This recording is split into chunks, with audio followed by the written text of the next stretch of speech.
बस शिवारी और आप देख रहे हैं एडी टीवी नेटवर्क।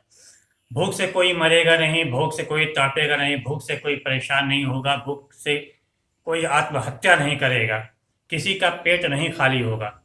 ये दावे सरकार के बढ़ चढ़ कर किया, लेकिन मौजूदा समय में कोरोना संकट के बीच सरकार के सारे दावे पूरी तरह से खोखले साबित हो रहे हैं।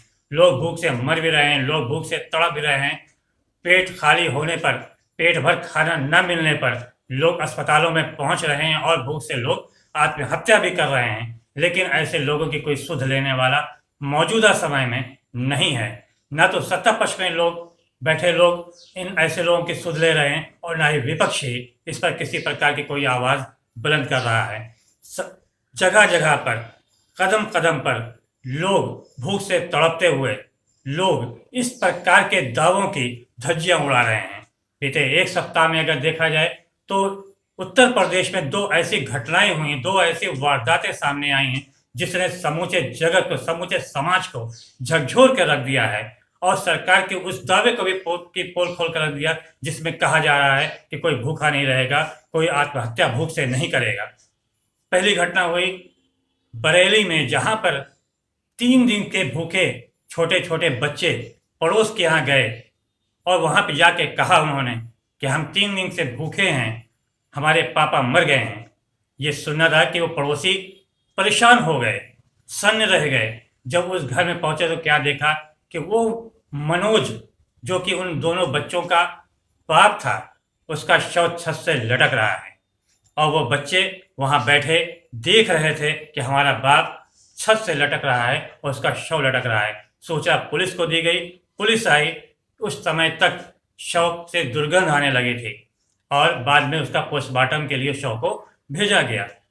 ये एक आम घटना के रूप में लोग जरूर देख सकते हैं, लेकिन अगर वास्तव में देखा जाए तो ये दिल को झकझोर देने वाली घटना है, जिसने समूचे समाज के चेहरे पर जोरदार तमाचा मारा है कि देखो, जो तुम समाज को आईना दिखाना चाहते हो, जो तुम ये कह रहे हो कि हाँ कोई भूखा नहीं मरेगा, देखो इस मासूम के बाप ने भूख से आत्महत्या कर लिया और ये मासूम 3 दिन से भूखे प्यासे उस कमरे में बैठे इस बात का इंतजार करते रहे कि हमारा बाप अभी आएगा और हमको खाना देगा।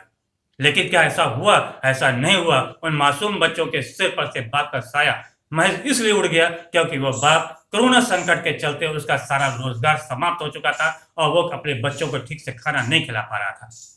दूसरी घटना अगर देखिए तो वो है अलीगढ़ की, जहां की गुड्डी देवी, जिसके पति पिछले लॉकडाउन से पहले उसकी मौत हो चुकी थी। वो किसी प्रकार से किसी फैक्ट्री में 4,000 रुपए में नौकरी कर रही थी। नौकरी करने के दौरान वो अपने घर पार का खर्च चला रही थी, अपने 5 बच्चों का खर्च चला रही थी। लेकिन कोरोना संकट आया, फैक्ट्री बंद हो गई। अब उसके सामने आर्थिक तंगी आ गई। कुछ दिन के बाद जब फिर से लॉकडाउन हटा तो उसका बड़ा बेटा मजदूरी करने लगा और मजदूरी करके घर का खर्च चलाने लगा। लेकिन एक बार फिर से कोरोना संकट आया और सब कुछ बंद हो गया। नतीजा क्या हुआ? नतीजा ये हुआ कि पूरा परिवार आर्थिक तंगी के चपेट में आ गया। पेट भर खाना नहीं मिला।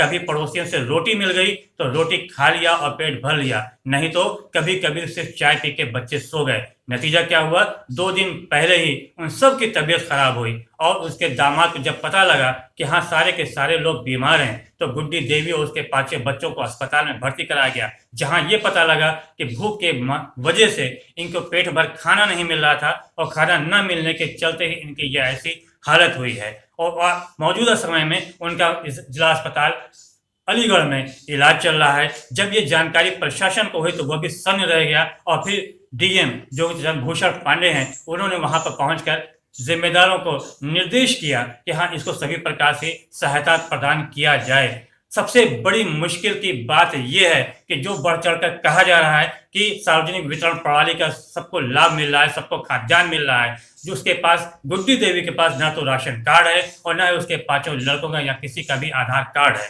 ये सारी सेवाएं उसको नहीं मिल रही है। तो ये भी एक प्रकार का देखा जाए तो ये सिस्टम पूरी तरह से फेल हो चुका है ऐसे लोगों के बीच में।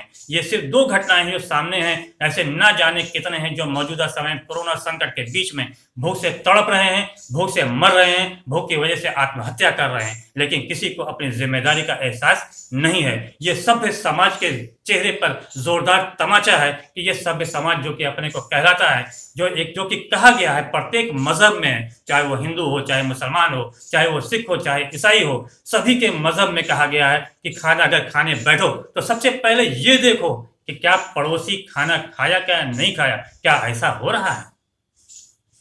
दोस्तों, ऐसा कहीं नहीं हो रहा है, हम बिल्कुल नहीं देखते, हम बिल्कुल अनजान हैं और यही वजह है कि हमारा पड़ोसी भूख से मर रहा है। अगर पड़ोसी भूख से मर ना रहा था, अगर हम ये देखते तो बरेली या अलीगढ़ की इस प्रकार की घटनाएं हमारे सामने कतई न आती।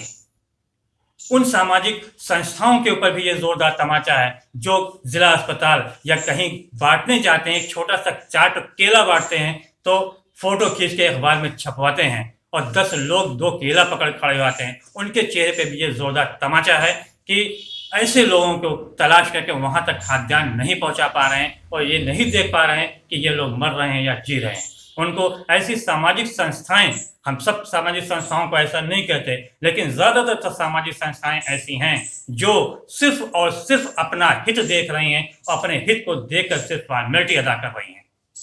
तो दोस्तों, हमारी आपसे यह अपील है कि जब आप खाना खाने बैठें तो एक बार जरूर अपने इर्द गिर्द निगाह दौड़ा लें। अगर आप इस लायक हैं तो अपने पड़ोसी अगर आपका भूखा है तो आप ज़रूर उसको खाना खिलाएं, ताकि अलीगढ़ और बरेली जैसी कोई घटनाएं दोबारा सामने ना आए। मासूम बच्चे पड़ोस में जाके ना कहें कि हमारा बाप मर गया, हम 3 दिन से मैंने खाना नहीं खाया। तो दोस्तों, एक बार फिर से मैं आपसे यही अपील करूंगा कि अगर आप इस लायक हैं तो ज़रूर से ज़रूर ऐसे लोगों की मदद करें। अगर आपको हमारा ये वीडियो पसंद आया हो तो हमारे चैनल को सब्सक्राइब ज़रूर कीजिएगा, ज़्यादा से ज़्यादा लाइक कीजिएगा, शेयर कीजिएगा और अपने आस पड़ोस पर ज़रूर ध्यान रखिएगा। धन्यवाद। जय हिंद।